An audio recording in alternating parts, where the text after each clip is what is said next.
Hi, I'm Noel and I'm here to talk about therapy. Hopefully I'm going to be of use to you and you'll find it informative and helpful. Okay, so should I go back to therapy if it didn't work before? So I suppose the question is, again, it's a piece of string. I'm so annoying like that, aren't I? I never give you a direct answer. So let me try and make sense of that. The question I would have is, why didn't it work? Now, was it primarily because of the circumstances of your life? Was it primarily because the person you're working with didn't have the skills you need? Or was it some sort of balance of that?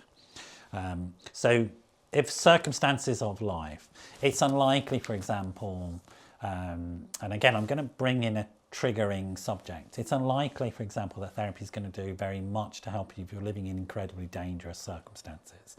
So if you're in a situation, for example, where you're experiencing intimate partner violence, really you need to change the circumstances of your life and get help and get out of that relationship in a safe way.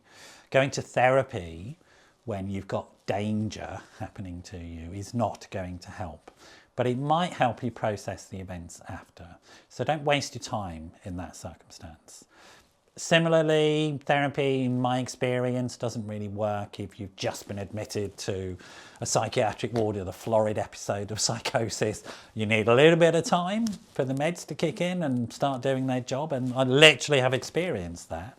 And so if those are the types of circumstances you're in, then it's unlikely it's going to be that helpful. And particularly if you're turning up to sessions really drunk because you've got a alcohol misuse disorder, well, I mean, come on, it's not going to work, right? It's not going to work.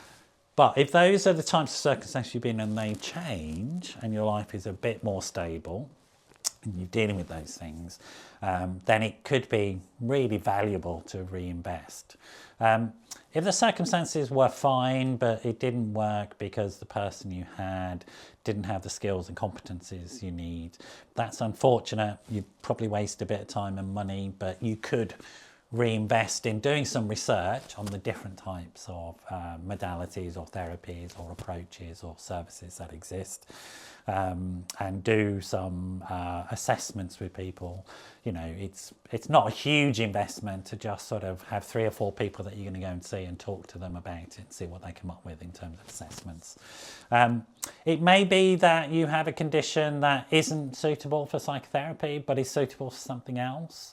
So I would always say that if you're turning up to a therapist and you have, for example, anxiety, it should always be the case that you check out whether or not it's a thyroid problem. So you should see your GP first as well, and go and check out whether there is an underlying medical issue. It's always, I think, good practice to do that with any sort of condition that you're turning up to, because sometimes, even Freud said this, sometimes a cigar is just a cigar. It's not something else, all right? So organise the basics, cover the information and the advice. If you've done all of that stuff, you're probably more likely to be successful in therapy if you choose to go into it again.